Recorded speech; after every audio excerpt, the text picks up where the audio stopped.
Começou o Hashtag Educa, nossa conversa, nosso bate-papo sobre educação aqui na Multirio, ao vivo, aqui na NET, no canal 26 e no Facebook. Você que está acompanhando a nossa live, não deixe de participar. Vá lá, coloque seus posts, seus comentários, tire suas dúvidas, participe, a gente quer te ouvir. A sua opinião e a sua experiência é muito importante para a gente. E você que acompanha a gente aí pela televisão, participe também. A gente tem o número do WhatsApp, que você pode mandar seus comentários, suas perguntas, enfim, suas sugestões, suas críticas, por que não? Críticas também, quando são construtivas, são muito bem-vindas, fazem a gente crescer. Então vamos lá, participe, acompanhe a gente. Hoje a gente tem um assunto muito interessante. Só um minutinho, porque, enfim, entrou aqui uma atualização do tablet, mas eu vou falar com vocês direto. Depois, produção, se puder trazer o roteiro impresso. É o seguinte, a gente está comemorando, né, desde 2008, a ONU estabeleceu que o dia 2 de abril é a data de comemoração mundial da conscientização do autismo. A gente precisa falar sobre autismo. E os números dessa síndrome, eles são alarmantes. Segundo o Centro de Controle e Prevenção de Doenças dos Estados Unidos, a cada grupo de 110 pessoas, uma tem autismo. E no Brasil, esse número chega a 2 milhões de pessoas com a síndrome. Se a gente pensar que o Brasil tem uma população de 200 milhões, né, de brasileiros, 2 milhões têm autismo. Então, essa conversa ela precisa chegar na escola sim, e a experiência da escola precisa voltar para a gente que está aqui do outro lado da escola, enfim, na sociedade, para a gente discutir essa inclusão, essa integração. Por isso, você que está no Facebook, não deixe de participar, entra lá, manda seus comentários, e pela televisão, no WhatsApp, o número é 989091488. Para a gente poder entender como é que isso funciona, pais, professores e comunidade escolar precisam trabalhar juntos na inclusão, na integração, na participação e no direito da aprendizagem do autista. As escolas públicas e particulares são obrigadas a seguir as leis 12.764 de 2002, que, na verdade, essa lei institui a Política Nacional de Proteção dos Direitos da Pessoa com Transtorno do Espectro Autista e a Lei Brasileira de Inclusão, publicada, enfim, né, sancionada em 2015. Ou seja, se você tem um aluno autista, se você tem um filho com autismo, nenhuma escola pode se negar a matricular o seu filho. A gente está aqui do lado com 2 professoras que têm experiências fantásticas, é isso que a gente quer falar. E aí eu vou puxar a sardinha, não é só porque a gente é da Multirio, a gente está falando de escola pública, porque eu sei, como repórter, né, independente de estar aqui no Hashtag Educa, e como cidadã, eu sei que a escola pública matricula todas as síndromes. Né? A escola pública, eu posso falar isso com orgulho, porque não tem a possibilidade de uma criança com qualquer tipo de síndrome, inclusive o autismo, ficar de fora da aprendizagem. Então, é com muito orgulho que eu apresento as 2 professoras que têm uma experiência fantástica para contar, que é a professora Kátia Silva, do CIEP Doutor Adão Pereira Nunes. A Kátia, gente, ela trabalha na sala de recursos multifuncionais da escola. E a professora Juliana Cardoso de Almeida, que é a professora regente na Escola Municipal Álvaro Alvim. Sejam as 2 muito bem-vindas ao Hashtag Educa e parabéns. A gente estava conversando antes aqui no Esquenta do Facebook, quem estava acompanhando, pela experiência e pelo trabalho de vocês. Então, vamos começar falando, já que eu trouxe o termo da lei, as escolas, pelo menos as públicas, né, e a Rede Municipal de Ensino do Rio de Janeiro, a gente proporciona, cumpre a legislação e acolhe essa criança com transtorno de autismo, certo? Certo, certíssimo. Na realidade, a lei é para todos, né, tanto a instituição pública quanto a particular, mas, na realidade, a instituição pública, né, ela não só matricula, na realidade, ela inclui. porque matricular, qualquer um pode matricular. Mas a inclusão, ela realmente só acontece quando há desenvolvimento da criança. Então, nós, né, eu da sala de recursos, a Juliana da classe comum, né, na classe regular, temos assim, a função de realmente promover a inclusão dessa criança. Né? Então, isso é um diferencial, porque matricular não significa que a criança esteja realmente sendo incluída, né, Juliana? A gente, só para você poder entender, a sala de recurso multifuncional, o próprio nome já está dizendo, mas de uma maneira bem objetiva, como é que ela é? Ela é um espaço, né, onde a gente se apropria, né, dos utensílios, dos materiais, de todos os recursos que vão ser usados como suporte para ajudar na inclusão dessa criança na classe regular. Então, todo o material que o professor solicita e além dos materiais que nós mesmos usamos na sala de recursos quando estamos atuando com a criança. A gente já vai falar da experiência da Kátia, que ela faz um trabalho super legal com tecnologia, com os tablets, mas eu quero conversar com a Juliana, que é a professora regente. Isso aí. Né? E você tem um aluno incluído na sua turma, que você acompanha ele desde sempre, não é Desde isso? sempre, ele está na escola já há bastante tempo, inclusive ele está assistindo o programa. Que é o Guilherme, Que é o Guilherme, beijo Guilherme, está assistindo o programa. Ele participa já de todas as atividades, ele foi muito bem recebido. Como você falou, a escola pública ela é em excelência em receber todos os alunos e a gente faz esse acolhimento não só com esse aluno, porque eu considero a inclusão como uma coisa não só do aluno que está vindo para a gente, mas sim daquele grupo. Né? Ele precisa estar incluso tanto naquele grupo, quanto o grupo também se sentir incluído com aquela criança. Tem que ser uma coisa de forma natural. E é isso que a gente tenta passar dentro dessa sala de aula. Fazer as atividades, promover essa inclusão de forma bem... que seja uma coisa bem leve. E agora, como é que você consegue fazer esse trabalho? O que você faz no seu dia a dia? Bom, o que eu faço de diferente no meu dia a dia? Né? Quando a gente recebe um aluno com alguma deficiência ou com alguma coisa que a gente precise trabalhar de forma diferente, inicialmente a gente faz uma dinâmica com a turma para que a gente esteja recebendo esse aluno. Né? Então, eu posso passar um vídeo, eu posso conversar com ele sobre aquele determinado problema que ele tem, quais as dificuldades que ele pode ter, como que a gente pode estar ajudando, a gente faz combinados, né, para que a gente possa estar fazendo daquela sala de aula uma verdadeira inclusão e todos os materiais e as propostas que são feitas para aquela criança são bem individualizadas. Com o Guilherme especificamente, como é que é o trabalho? Bom, com o Guilherme a gente faz um planejamento voltado para as necessidades dele, sempre ligado aos conteúdos que ele vai estar trabalhando, no meu caso, no 6º ano, né? E as provas são avaliações diferenciadas, a gente adapta. A sala de recursos, que no caso é a Alcione, também um beijinho para ela, também é muito importante, porque essa parceria, o nome já diz, recursos. Então, toda atividade que eu faço em sala, todos os conteúdos que eu trabalho com o grosso da turma, né? A professora da sala de recursos, ela vai fazer o quê? Dar maior ênfase, trazer a coisa bem mais prática, né? Coisa bem mais lúdica, para que faça o reforço daquilo que está sendo trabalhado em sala. Então, todas as atividades, todos os materiais que eu posso, eu adapto todos para ele, para que ele consiga acompanhar as atividades, né? Sendo numa turma de núcleo comum. Então, as apostilas da prefeitura, as avaliações da prefeitura, as atividades que a gente faz a mais. Então, quando uns alunos, por exemplo, estão fazendo uma atividade que consta na apostila, ele também está fazendo aquela atividade ao mesmo tempo, só que um pouco mais diferente. Só para a gente poder entender, por exemplo, o professor que está numa escola, que de repente está assistindo a gente agora, e ele está lá em Caxias do Sul, digamos, por exemplo. Em relação ao Guilherme, com o autismo dele não é severo. É, de leve a severo, isso. Né? Como é o trabalho em si, na prática? Por exemplo, você falou de um recurso, você trabalha com a apostila, mas vamos deixar isso mais claro, assim, mais objetivo, para saber o que a sua prática diferencia do professor lá de Caxias do Sul. Ah, sim. Então, vamos lá. Por exemplo, eu vou trabalhar sistema solar, né, com ele.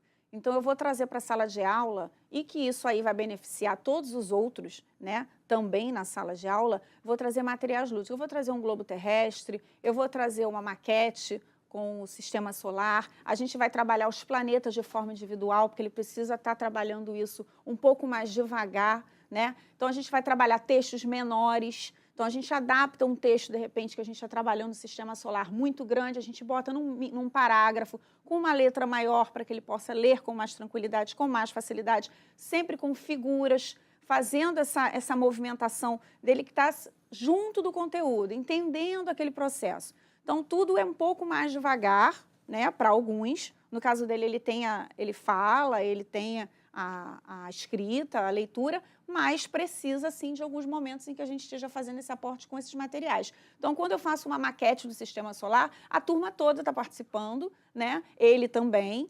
Então, a gente está fazendo uma atividade de forma lúdica e a gente traz aquilo ali para o papel, por exemplo. Então, vamos fazer agora uma redação ou uma produção em conjunto ou individual daquele material que a gente trabalhou hoje. Então, o Guilherme vai fazer de uma forma menor, vai escrever um parágrafo, 4 linhas, 5 linhas, e a turma que já está no 6º ano, que já escreve, que já lê, vai escrever um pouco mais. E aí a gente vai fazendo essas atividades. Então, quando ele vai para a apostila, algumas questões que ele não consiga escrever, né, com tanta fluência, a gente vai fazer o quê? Adaptar com marcação de X, colocando mais questões para ele ler e marcar, né, trazendo vídeos, trazendo material que possa ser mais lúdico para ter a atenção dele, porque eles têm dificuldade também em se concentrar. Então, isso tudo a gente vai fazendo, dá trabalho, tá? Dá trabalho, mas é muito bom e é necessário. É uma obrigação do professor trabalhar para que aquele aluno aprenda. E a gente tem orgulho de dizer que eu trabalho numa rede muito grande, mas que eu tenho muitos colegas que fazem trabalhos excelentes. E eu estou aqui para representar eles porque a gente trabalha muito, mas é muito bom a gente ver o aluno aprender, o aluno se evoluir, o aluno que não colava, que era o caso dele, chegar ao final de um ano letivo e estar colando com cola, porque ele tinha aí as suas especificidades com a cola. Então, é muito bom a gente ver que o que a gente está produzindo está dando certo. Que bom. E você pode acompanhar toda essa experiência.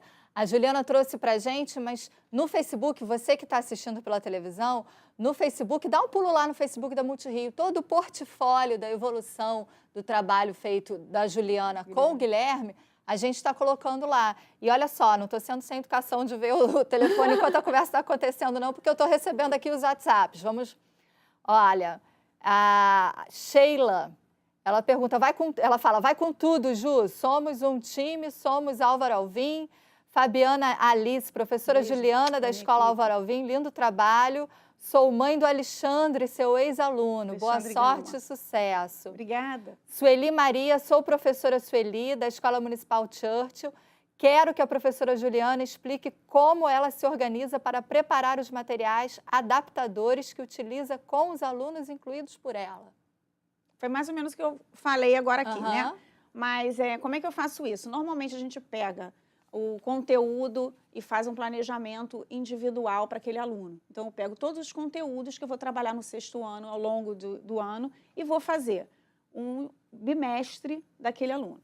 Então, eu vou pegar uns objetivos que eu possa trabalhar com ele dentro das possibilidades dele, mas que estejam norteados com aqueles conteúdos. Então, se eu vou trabalhar sistema solar, que é um conteúdo, por exemplo, de 1º bimestre, então, eu vou trabalhar sistema solar tanto com um grupo de 6º ano, com a minha turma toda, como com ele. Então, o que eu quero desse objetivo? Que ele compreenda que ele mora no planeta Terra e que esse planeta Terra está no sistema solar. Que rege a gente é o Sol.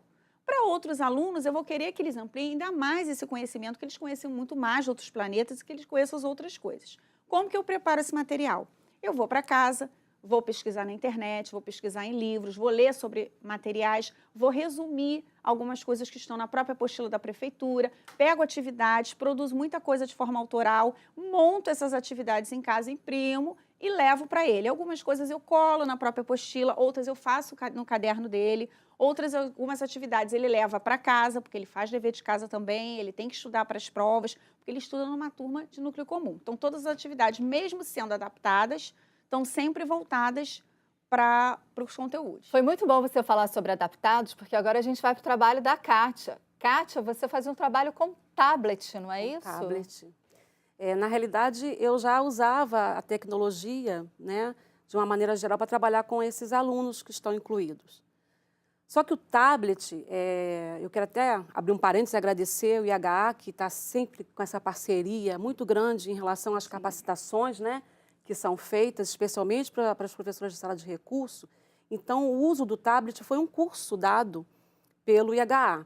Quando eu recebi a proposta de fazer o curso, eu falei, caramba, o que eu vou fazer lá? Eu já sei, eu já uso o tablet. Falei, mas eu vou fazer porque eu gosto de curso, né? Então eu vou fazer. Cheguei lá, eu posso te dizer que foi um divisor de águas na minha vida em relação à criança com autismo.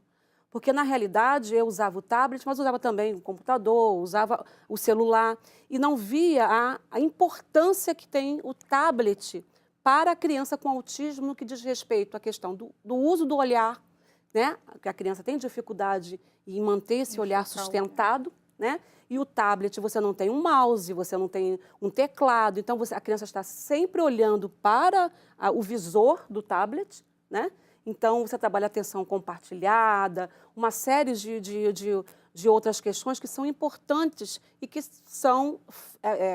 têm algumas falhas, né, no desenvolvimento daquela criança, né?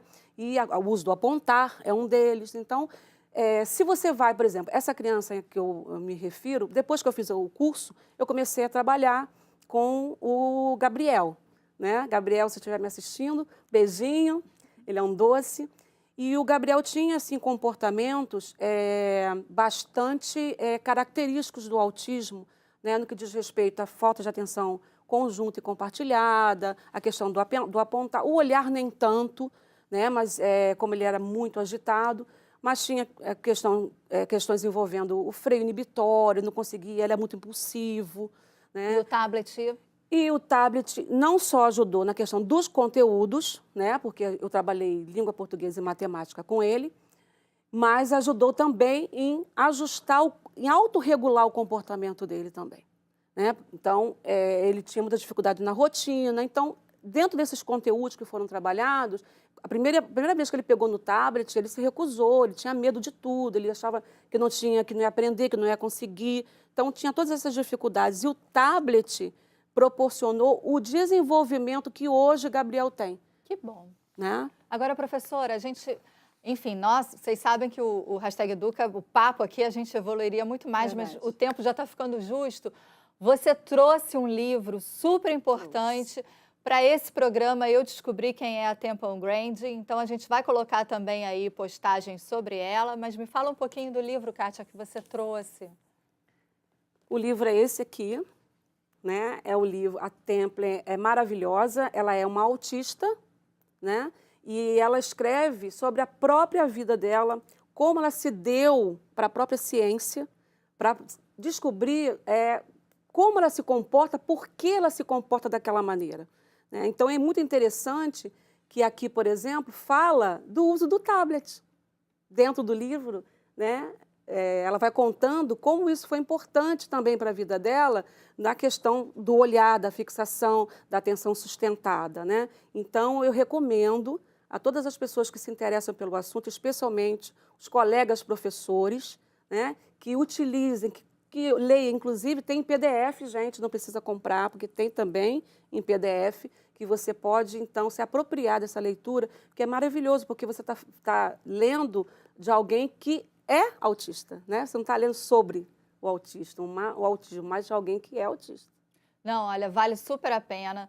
Eu sei do que ela está falando, eu vi o filme falando da Temple Grandin, fui entender ali que a mente do autista pensa por imagem, então eu imagino o quanto é para o professor um desafio trabalhar e pensar por imagem, se colocar no lugar daquele aluno para fazer com que ele possa ter aprendizagem. Olha só, está chovendo comentários, eu fico muito contente com a participação. O Rodrigo Gomes está dando parabéns às professoras. O Wesleyton Santos Pires, desculpa se eu errei a pronúncia. É o Egliston. É meu marido. Os maridos estão. Rodrigo, os maridos estão, olha só, orgulho, hein, gente? Orgulho das esposas, porque o trabalho está sendo super bem feito.